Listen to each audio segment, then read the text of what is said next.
Well, some breaking news right now. Donald Trump is parting ways with his manager, Corey Lewandowski. This comes as Trump prepares to have a meeting where he'll reevaluate his strategy in the race, and also amid reports that he is dropping in the polls. CBS News senior political editor Steve Chaggaris joins us on the telephone. Steve, what do you make of the breaking news?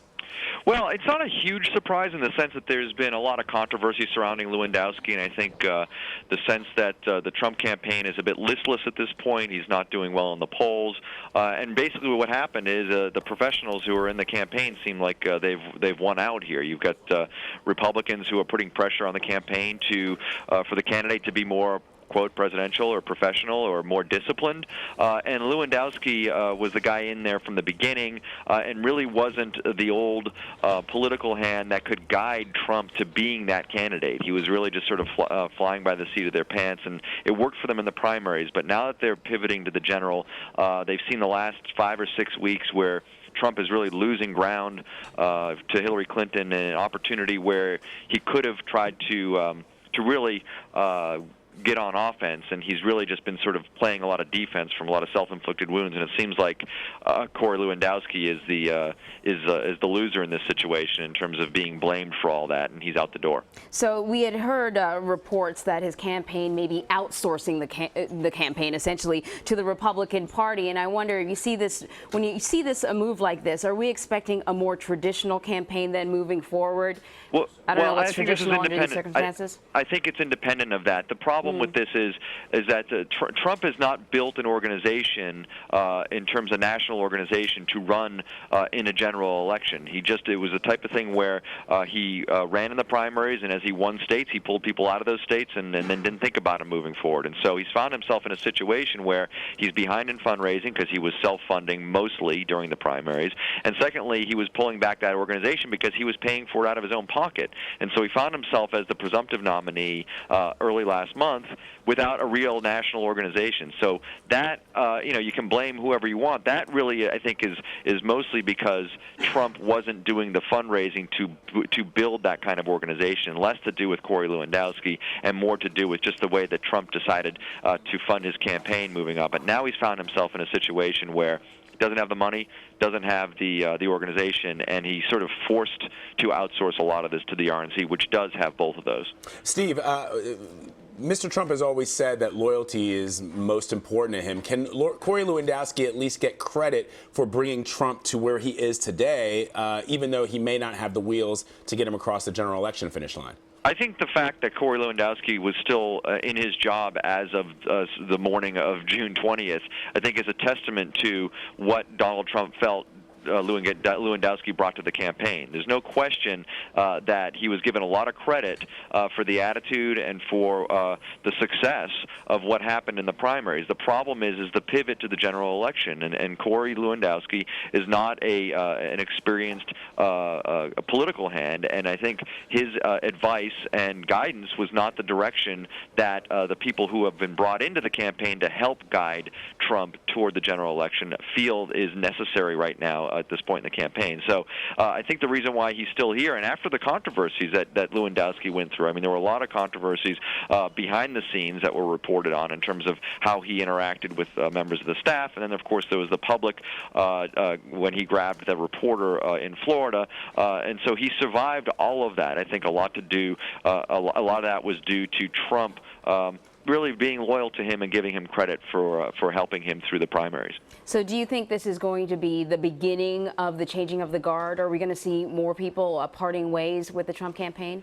Well, they've brought in a lot of people from the outside, a lot of old experienced hands, beginning with Paul Manafort, whose name has been around. And I would assume that Manafort is going to take the reins of this campaign and run it in a much more professional manner than it had been. I think what this does mostly is it placates Republicans who are very, very nervous about where Trump's campaign is right now. They see a candidate who has really just been all over the place, is not disciplined in any way whatsoever, has been prone to self-inflicted wounds, and I think they hope that you get the professionals in there, sit the candidate down, and explain to him this is not good for anybody. It's not good for the Republicans, and it's not good for you or your chances to be elected in November. And they hope that Trump will listen to these people, and now that now that Lewandowski is out the door, that he'll listen to the professionals and focus on running a professional general election campaign. Steve, we've talked about this, the fact that Donald Trump's polling is heading down. We also compared him to Senator John McCain back in 2008. His numbers went up after the Republican convention, but then dipped again. But given that there's a new Stop Trump or Never Trump movement afoot with the delegates, I mean, what's it going to look like even as we head into the convention? Yeah, I'm not sure we put a lot of stock into the Stop Trump movement. The problem with the Stop Trump movements over the last several months is there hasn't been an alternative that's been pushed forward, and that's the biggest issue. So you could have several delegates or several dozen delegates or several hundred delegates, for that matter, go into the convention and suggest we don't want to nominate Trump, but there are a couple of problems with that. One, you need a majority of delegates on the Rules Committee to suggest that they need to change the rules in order to deny Trump the nomination. And then you need to get a majority of the delegates at the actual convention, 1,237 delegates, to agree to that. Now, that's a pretty high bar. So barring that, then what do? You want to say, okay, fine, we want to get rid of him, but who are we going to replace him with? And nobody wants to be that replacement. It wasn't Mitt Romney. It wasn't Paul Ryan. It wasn't all the names that were thrown out there. There's no alternative. So the idea of Trump within the Republican Party being denied the nomination, especially after 13 million Republican voters in the primaries voted for Trump, I think it's going to be a hard sell. However, that doesn't mean he doesn't have major problems in terms of polling and in terms of getting to November in a successful way. And there's a lot of work that needs to be done.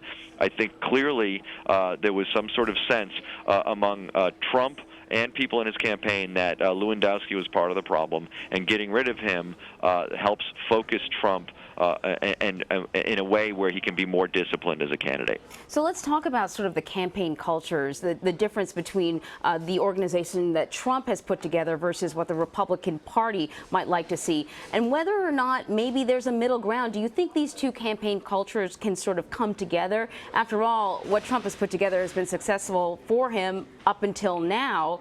Maybe we're looking at a new type of campaign. Well, this is a really unique situation in which we're dealing with.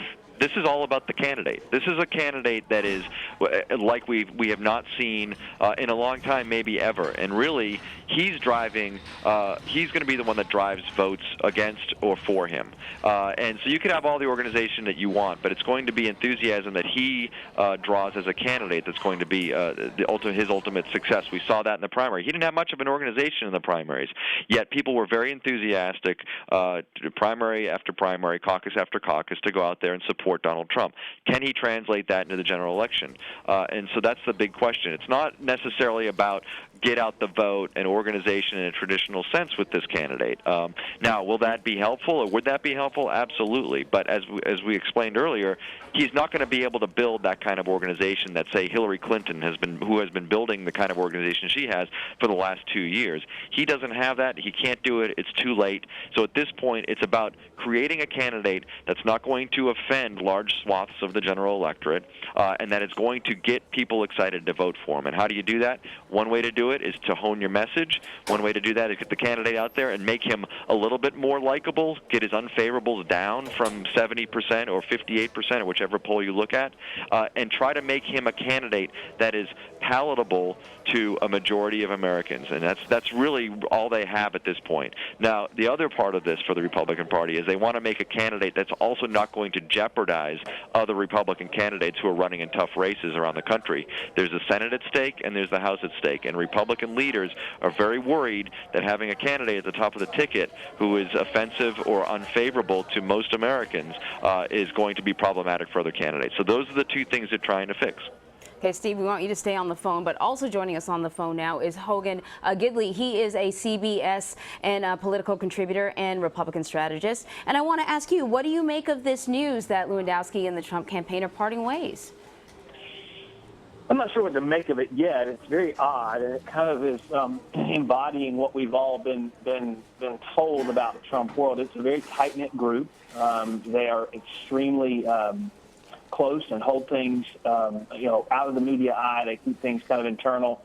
But that also shows that there's some inability to organize on a larger level. That's what we've been talking about. That's what we've been hearing. And, of course, when Paul Manafort came into the campaign, we immediately heard about rifts between Corey Lewandowski and Manafort.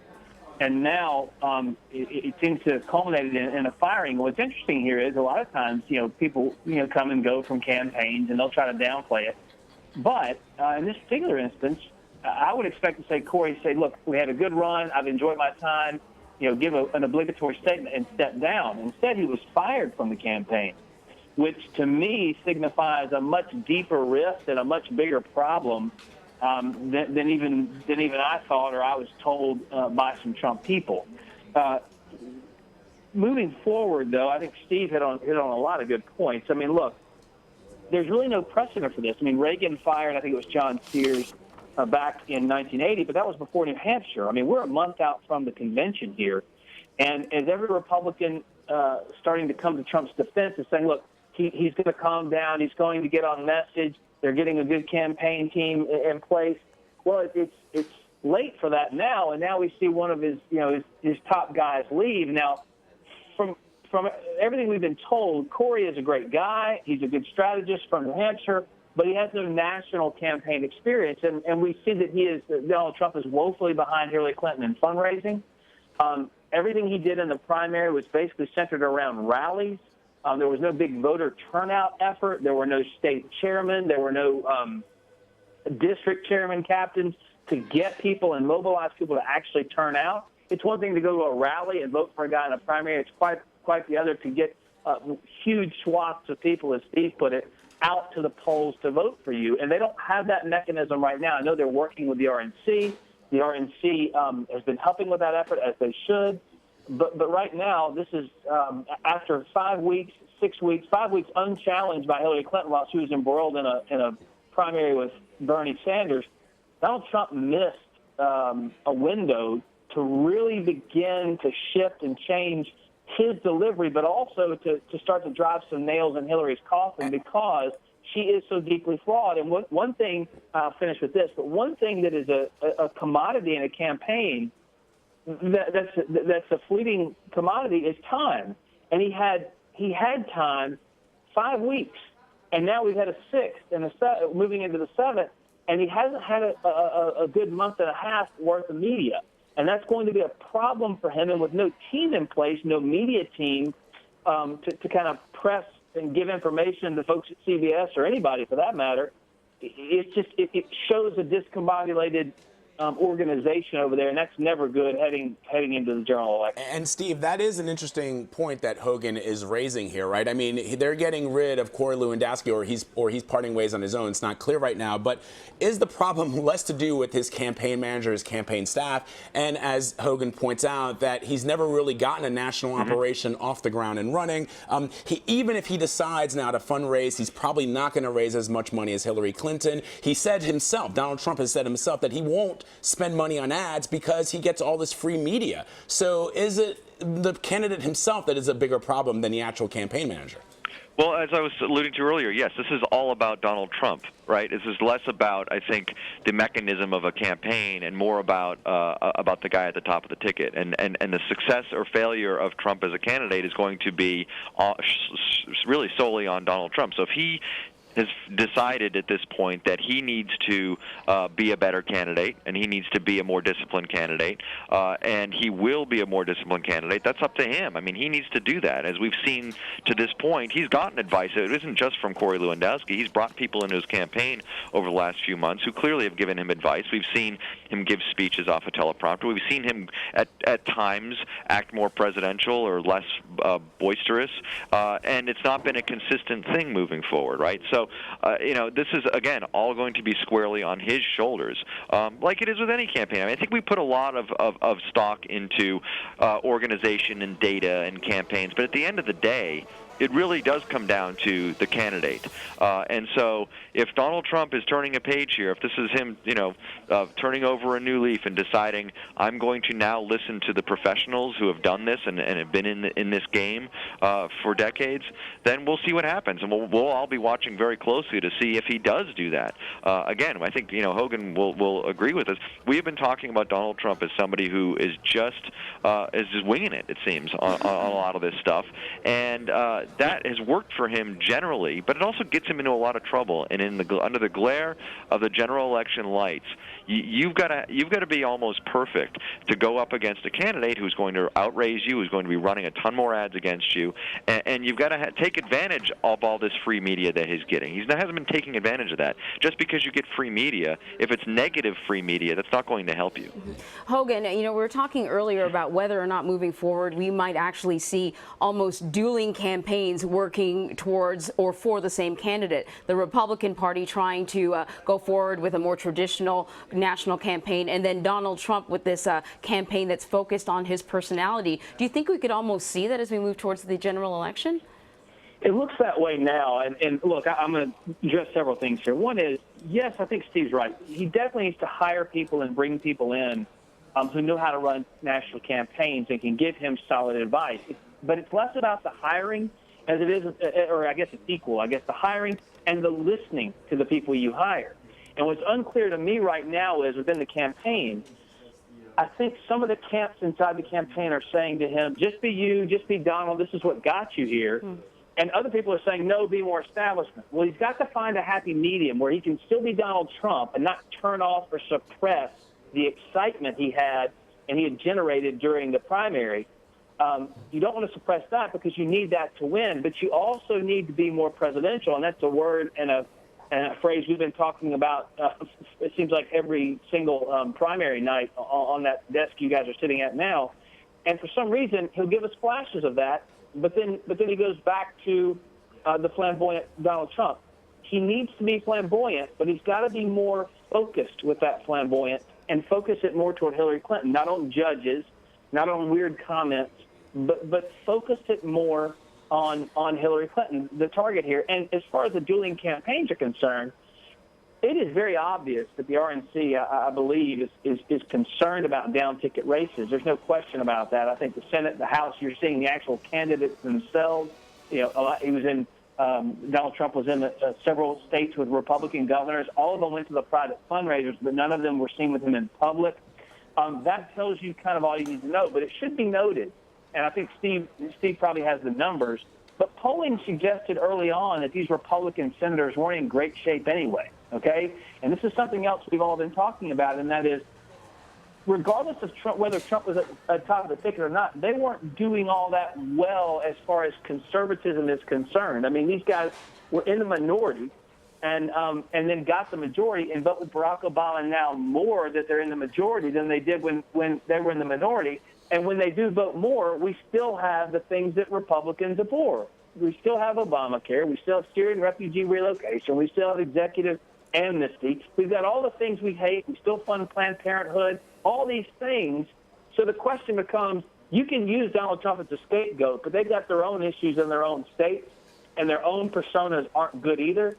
So right now, this is lacking. What this campaign seems to lack is a person at the top of the ticket that can unify not just Republicans but the rest of the country. Donald Trump was doing a good job unifying Republicans in an extremely fractured field in the primary, but this is a different game. The analogy we used before, I'll give you one football player as an example. Johnny Manziel. We'll go Cleveland here for a minute since they won a basketball championship last night. Johnny Manziel ran around a lot in college, and it was very successful, but he couldn't make all the throws that the NFL wanted him to make. He couldn't read defenses. So when he gets to the pros, he says, hey, I'm going to run around. I'm going to backtalk my coaches. I'm going to stay out till midnight because it worked for me in college. But the pro game is different than college. You can use those talents of running around and scrambling as to supplement the core necessity of being able to read defenses and make the throws and listen to your coaches. But you can't go rogue every day.